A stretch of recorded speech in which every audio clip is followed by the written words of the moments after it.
Let me start from a place most men refuse to look at. If you are drawn to someone who hurts you, disrespects you, ignores you, or keeps you uncertain, this is not love. It is not bad luck. And it is not because you are too nice. It is because something inside you feels familiar when you suffer. You don't enter these situations blindly. You see the signs. You feel the tension. You sense the imbalance, and you still move forward. That is the part you never want to talk about. You don't love the person who hurts you. You love what the pain does to you. The tension, the urgency, the feeling that you must prove yourself, as if your value only becomes real when it is at risk. Here is the first threat you need to hear clearly. A man who only feels alive when he's in pain will keep choosing pain, even when it destroys him. Watch yourself closely. When you are with someone who respects you, is clear with you, stable, direct, what do you feel? Boredom, restlessness, a strange emptiness. But when you are with someone who pulls away, tests you, disappears, or wounds you, what happens? Your mind activates. You overthink. You analyze. You wait. You check your phone. You replay conversations. You feel alive. That is the trap. Your nervous system has learned to associate intensity with meaning. Calm feels empty. Chaos feels real. That is why peace makes you uncomfortable. From the outside, you look like the victim.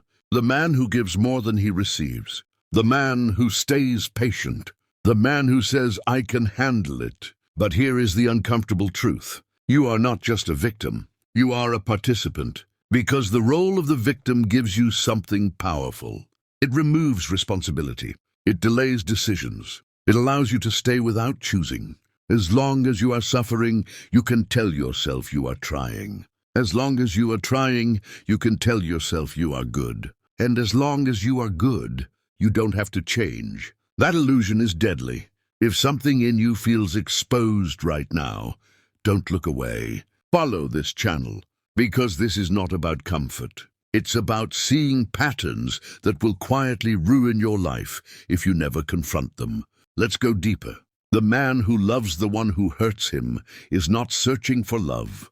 He is searching for a chance to rewrite an old story. A story that started long before relationships. A story where affection had to be earned, where attention was inconsistent, where approval was conditional. You grew up, but the story stayed, running silently in the background. Choosing for you, calling itself attraction.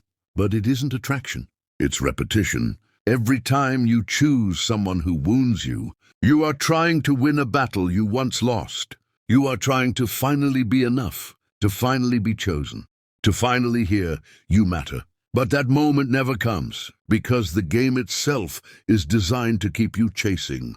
Listen carefully to this sentence. Some men only feel like men when they are in conflict. Emotional conflict.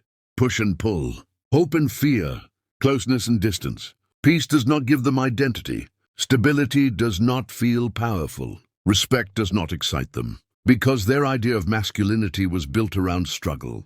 That is why calm relationships feel empty, and painful ones feel meaningful. This is not strength, it is conditioning. And if you think this doesn't apply to you, stay, because the men most trapped in this pattern are the ones who deny it first. This pattern does not stop at relationships. Look at your entire life. Do you tolerate work that disrespects you? Do you keep people around who diminish you? Do you remain in environments where you feel smaller than you are, and then call it patience, endurance, strength? No, it is familiarity. You are familiar with pain, familiar with being tested, familiar with having to earn space, and familiarity feels safe even when it is destructive. If you don't interrupt this pattern, it will repeat itself forever with different faces, different names, same outcome.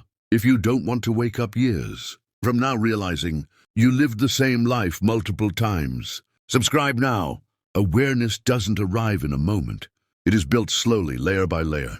Now we reach the truth most men avoid. Some men fear respect more than they fear mistreatment, because respect demands choice. It demands clarity. It demands responsibility. Mistreatment offers excuses. Excuses to stay. Excuses to complain. Excuses to avoid change.